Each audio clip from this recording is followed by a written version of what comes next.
Boa tarde a todos, sejam bem-vindos novamente. Hoje nós vamos comentar um pouquinho sobre o uso dos anticoncepcionais, os perigos dos anticoncepcionais e como reconhecer esses perigos. Os anticoncepcionais, eles são extremamente usados, são bastante usados. A indicação principal na própria anticoncepção é usado também nas irregularidades menstruais e nos ovários policísticos. Existem muitas controvérsias na literatura em relação ao uso de anticoncepcionais e determinados efeitos colaterais. Em relação ao câncer, por exemplo, os resultados dos estudos são discrepantes. Não existe ainda um consenso se aumentaria, por exemplo, o risco de câncer de mama. Existem estudos que demonstram tal possibilidade aumentada e outros estudos que não demonstram, mas não existe ainda um consenso sobre isso. Existe um risco aumentado em relação ao uso de anticoncepcionais e os fenômenos que a gente diz de tromboembólicos, formação de trombos na circulação. Vou colocar um exemplo. Nós admitimos uma paciente na UTI recentemente, uma paciente jovem na nossa UTI, e o diagnóstico, ela chegou extremamente grave, um diagnóstico de embolia pulmonar maciça. E o único fator de risco que ela tinha na história, o único fator de risco, era o uso de anticoncepcionais. Então vejam vocês que a possibilidade em relação aos fenômenos tromboembólicos, principalmente no início do uso dos anticoncepcionais, quando se usava doses muito altas dos etinil estradiol, que é uma forma sintética do estradiol, se usava dose até de 150 microgramas na pílula. Hoje existem as microdoses, 20 a 30 microgramas, e os efeitos colaterais em relação à formação de trombos, é lógico que diminuíram, mas não evitam.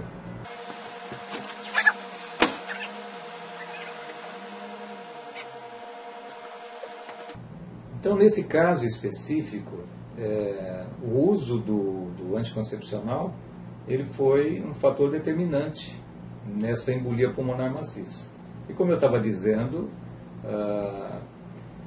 houve uma diminuição dos efeitos colaterais com a diminuição também das doses, com as microdoses. Mas o problema central é que os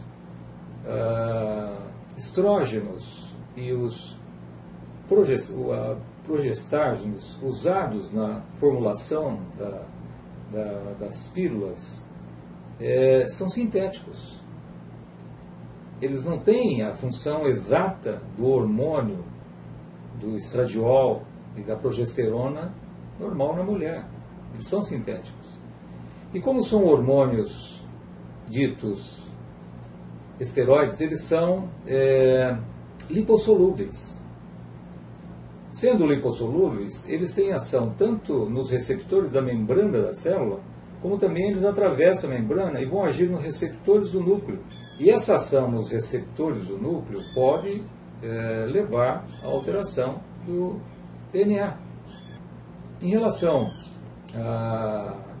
à dose, funcionaria então como uma coisa não qualitativa, quantitativa, porque como eles se acoplam mal aos receptores, eles podem ficar ligados mais tempo aos receptores.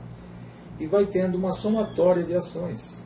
Então, quanto maior o tempo de uso, maior o risco de efeitos colaterais dessas pílulas.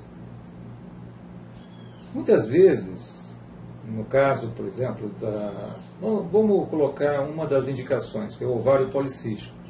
O ovário policístico está sendo superdiagnosticado, porque muitas vezes as jovens fazem o ultrassom, a pedido dos médicos, e nesse ultrassom aparecem microcistos, sem que se tenha um diagnóstico do ovário policístico só com esses microcistos. porque deveria ser dosado os andrógenos, né?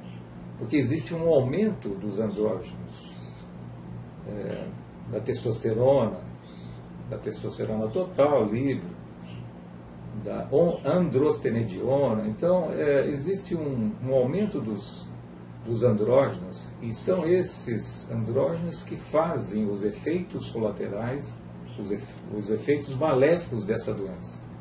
Em relação a irregularidades menstruais, só voltando, o ovário policístico também às vezes pode ser tratado com outras drogas. Uma droga que está sendo usada é a metformina. É uma substância que aumenta a sensibilidade à insulina.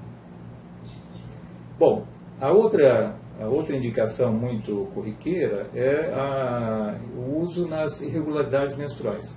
Boa parte das irregularidades menstruais boa parte é causada pela diminuição da progesterona. Quer dizer, não tem um aumento adequado da progesterona na segunda fase do ciclo. Então, eu acredito que poderia ter um resultado satisfatório, nesses casos, com o uso da progesterona bioidêntica na segunda fase do ciclo, sem o uso dos anticoncepcionais. Mas quando se tem realmente a necessidade do uso dos anticoncepcionais, é muito importante que se evite algumas situações. Por exemplo, o tabagismo associado ao uso do anticoncepcional aumenta muito o risco de fenômenos tromboembólicos, a formação de trombos na circulação. A obesidade também é outro fator complicante. Então, o que fazer? Existe um exame que é resultante daquilo de errado que está acontecendo no nosso organismo. Esse exame chama-se proteína C ultrassensível. Geralmente eu peço esse exame nas jovens que tomam o anticoncepcional, para avaliar caso a caso.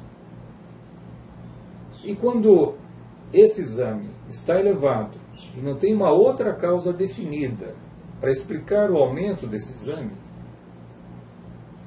eu peço para que se suspenda o anticoncepcional e converse com a sua ginecologista para ver a possibilidade de uso de outras coisas, ou mesmo a suspensão do anticoncepcional, ou mesmo a suspensão do anticoncepcional em si. Então, esse é um exame que eu acho importante no segmento dessas pacientes, dessas pessoas, das jovens principalmente, que que fazem uso do anticoncepcional.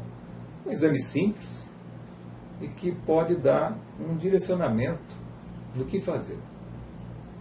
Mas uma outra coisa importante é como eu disse anteriormente, o tempo de uso dos anticoncepcionais. Quanto maior o tempo de uso, maior o risco maior o risco de fenômenos extra, maior o risco dos efeitos colaterais. O que eu considero um tempo longo? Acima de 10 anos de uso já é um tempo longo. Era isso que eu queria dizer hoje.